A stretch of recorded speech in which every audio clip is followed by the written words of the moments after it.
16 ans. Cela faisait 16 longues années que mon ex-mari, Daniel, était sorti de ma vie. 16 ans depuis qu'il m'avait brisé avec ses paroles cruelles, celles qui avaient résonné dans ma tête pendant des années. Et tu es brisée, Karen. Je ne peux pas gâcher ma vie avec une femme qui ne peut même pas me donner d'enfant. Ce jour-là, j'avais cessé de croire au miracle. Et pourtant, me voilà, debout à l'aéroport, tenant la main de mes 3 magnifiques enfants. Mes enfants. La chose même qu'on m'avait dit que je ne pourrais jamais avoir. La vie a une étrange façon de prouver aux gens qu'ils ont tort. Nous étions sur le point de vivre quelque chose de merveilleux, un voyage de rêve organisé par l'homme qui m'avait montré ce qu'était le véritable amour. Mon mari, Ethan, se tenait à mes côtés, sa présence chaleureuse toujours une source de réconfort.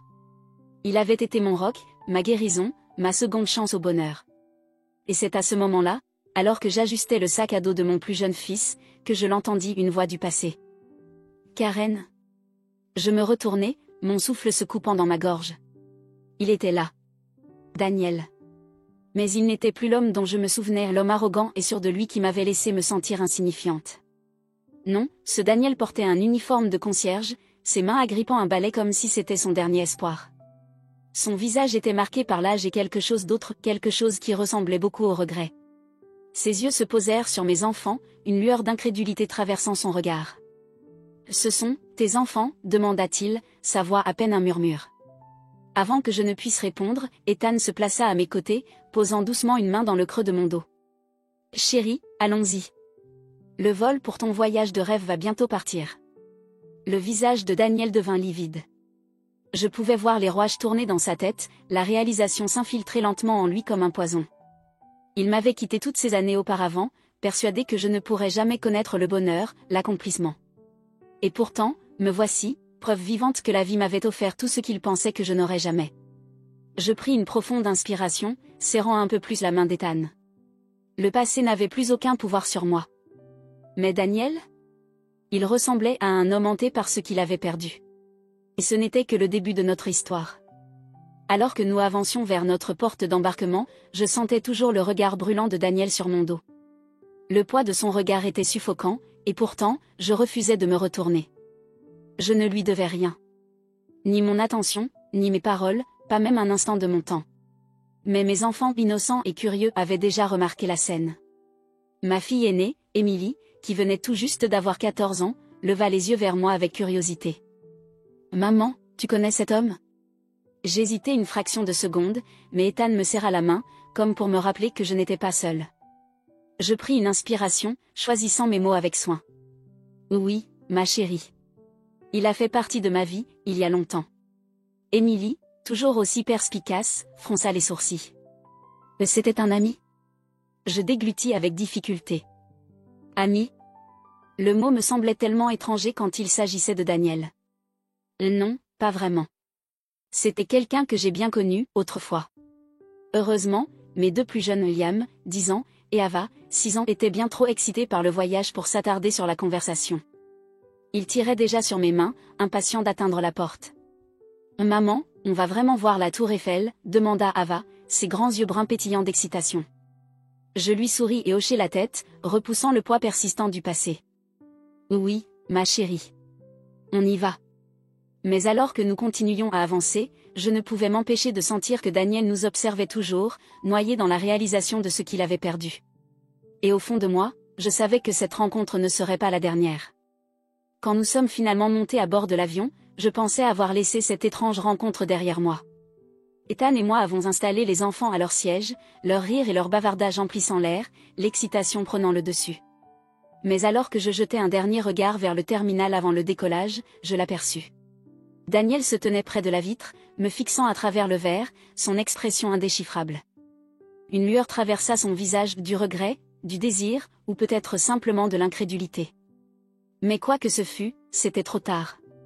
Alors que les moteurs rugissaient et que l'avion s'élevait dans le ciel, j'expirai profondément. Ma vie, mon bonheur et ma famille n'étaient plus liés à cet homme. J'avais tourné la page. J'avais gagné. Ou du moins, c'est ce que je croyais. Parce que Daniel n'allait pas simplement disparaître. Et bientôt, j'allais comprendre qu'il y a des fantômes du passé qui refusent de rester enterrés. Paris était à couper le souffle. La ville de l'amour, la ville des lumières, tout ce dont j'avais rêvé. Ethan et moi avions passé des années à planifier ce voyage, et enfin, nous y étions.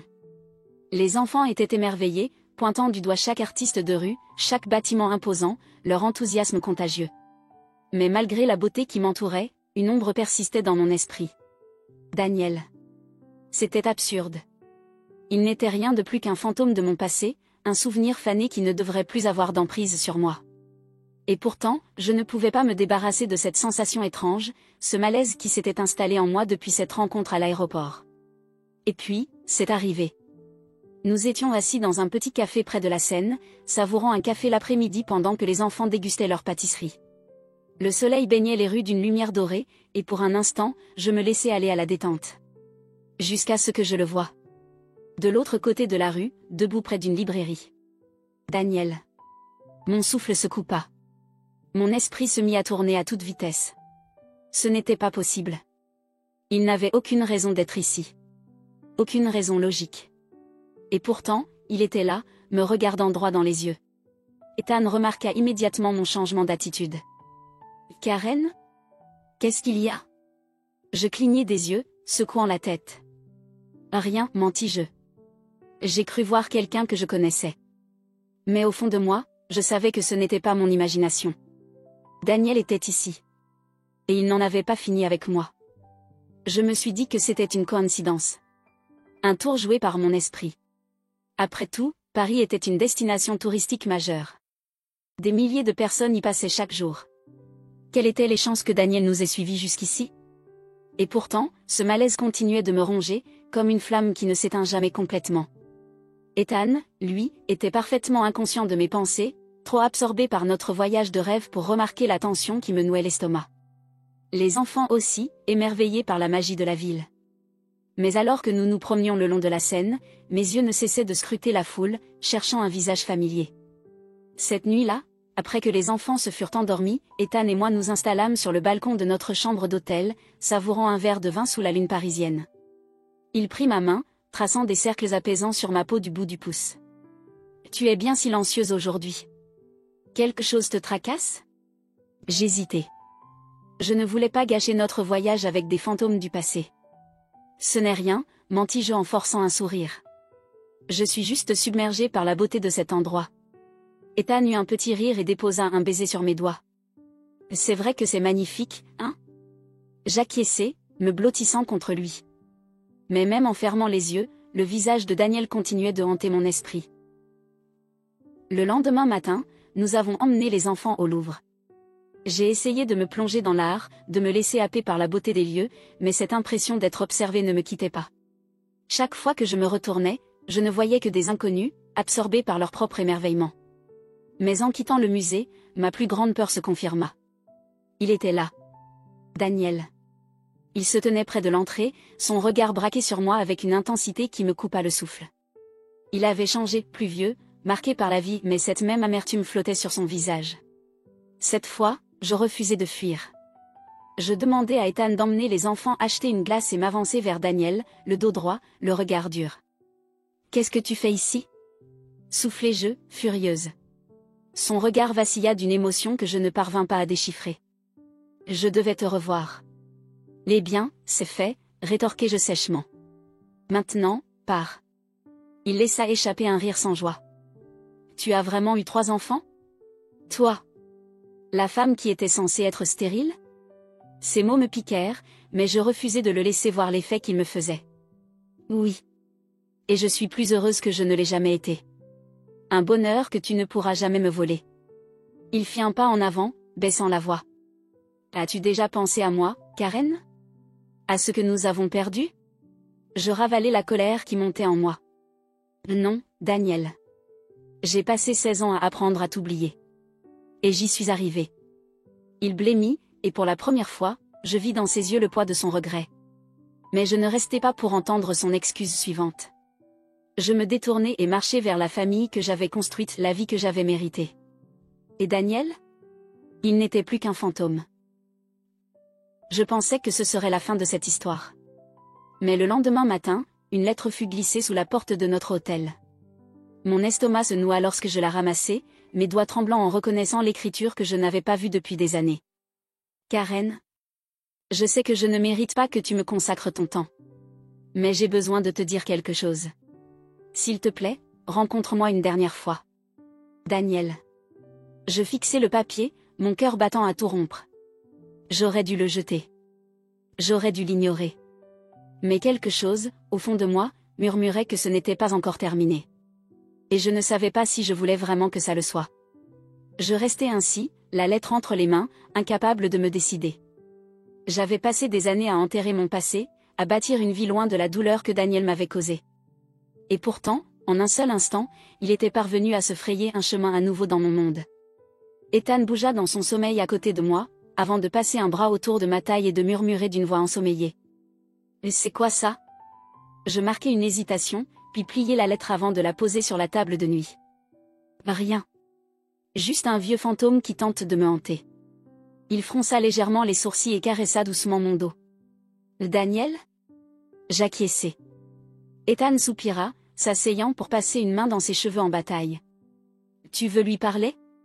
La question me prit au dépourvu. Je m'étais attendu à de la colère, à de la jalousie. Mais au lieu de ça, il me laissait le choix. Un choix que je ne savais pas comment faire. Je ne sais pas, avouai-je. Une partie de moi veut juste l'ignorer. Mais une autre veut savoir ce qu'il a à dire après tout ce temps. Ethan me regarda attentivement avant d'hocher la tête. Peu importe ce que tu décides, je suis avec toi. Mais ne le laisse pas te ramener là où tu n'as plus rien à faire. Je souris doucement, me levant contre lui. Je ne le laisserai pas faire. Je te le promets. Mais, au fond de moi, le doute me rongeait encore. Finalement, je choisis de rencontrer Daniel. Non pas parce que je lui devais quoi que ce soit, mais parce que j'avais besoin de clore ce chapitre une bonne fois pour toutes. Trop longtemps, ces paroles avaient hanté mon esprit, comme une blessure qui ne cicatrise jamais vraiment. Nous nous donnâmes rendez-vous dans un petit café près de l'hôtel. Quand j'arrivai, il était déjà là, assis dans un coin, les mains enroulées autour d'une tasse de café. Il leva les yeux vers moi en mon approche, son expression impénétrable. « Karen » souffla-t-il, comme si prononcer mon nom était quelque chose de sacré. Je pris place en face de lui, le dos droit, mes barrières bien en place. « Dis ce que tu as à dire, Daniel. » Il inspira lentement, tapotant le bord de sa tasse du bout des doigts. J'avais tort. Je ne dis rien. Quand je t'ai quitté, je pensais faire ce qu'il y avait de mieux pour moi. Je pensais mériter plus. Une femme qui pourrait me donner des enfants, un avenir qui ne serait pas fait de désillusions. Mais j'étais un imbécile. Il releva alors les yeux, et pour la première fois, je vis quelque chose de brut dans son regard. J'ai tout perdu, Karen. Mon mariage après toi a été un désastre. Mon entreprise a coulé. Et aujourd'hui ? Aujourd'hui, je nettoie des sols et je vis au jour le jour, hanté par ce que j'ai jeté à la poubelle. Une douleur sourde me serra la poitrine, mais pas pour les raisons qu'il espérait. Ce n'était pas de la pitié que je ressentais. C'était la certitude que l'homme assis devant moi n'était plus celui que j'avais aimé. Et que la femme que j'étais devenue n'avait plus besoin de lui. Je suis désolé pour ta souffrance, Daniel, dis-je calmement. Mais ce n'est pas mon fardeau à porter. Ses lèvres s'entr'ouvrirent comme s'il allait protester, mais il hocha finalement la tête, un sourire triste effleurant ses lèvres. Tu as raison. Je voulais juste te voir une dernière fois. Savoir que tu es heureuse. Je me levai, le cœur plus léger qu'il ne l'avait été depuis des années. Je le suis. Bien plus que je ne l'aurais jamais cru possible.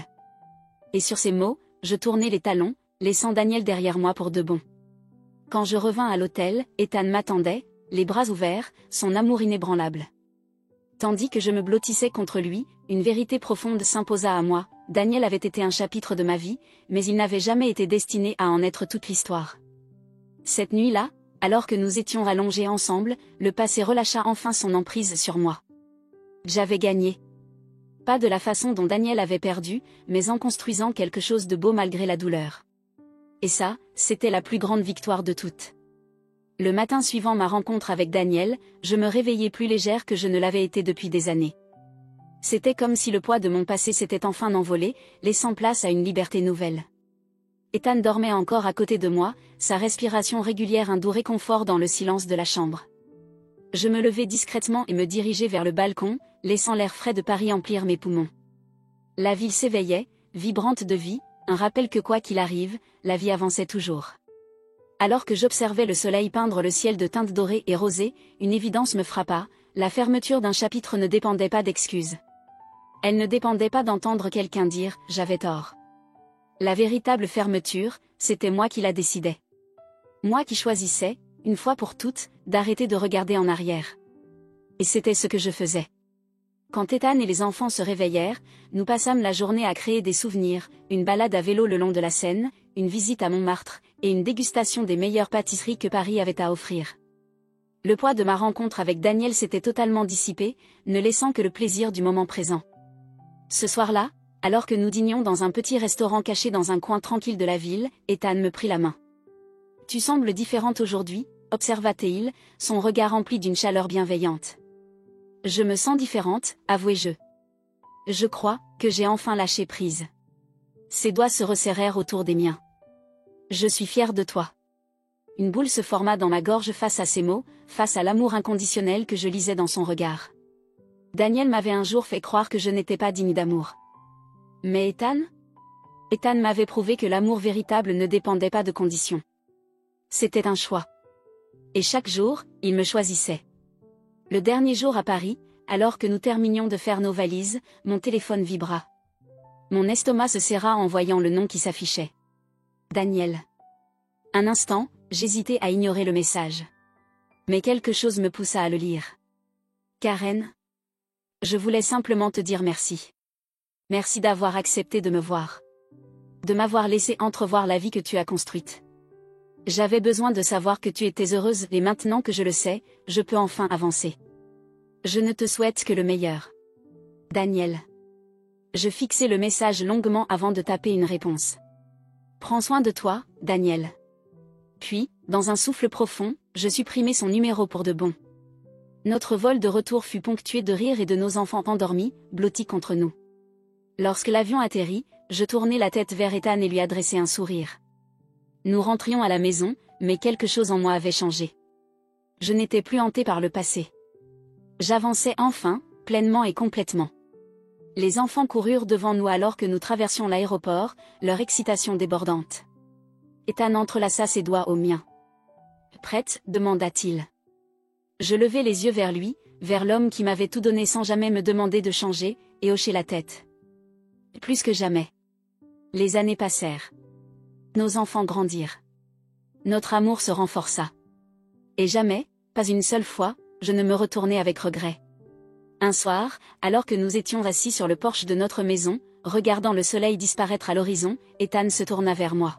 « Si tu pouvais revenir en arrière et changer quoi que ce soit, le ferais-tu » Je réfléchis à la douleur, au cœur brisé, aux années passées à croire que je ne connaîtrais jamais la famille dont j'avais rêvé. Et pourtant, sans tout cela, je ne serais pas là. Je n'aurais pas cette vie. Je secouai la tête. Non.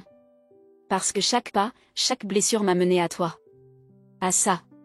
Et je ne l'échangerai pour rien au monde. Ethan sourit, me serrant contre lui. Alors on a fait quelque chose de bien.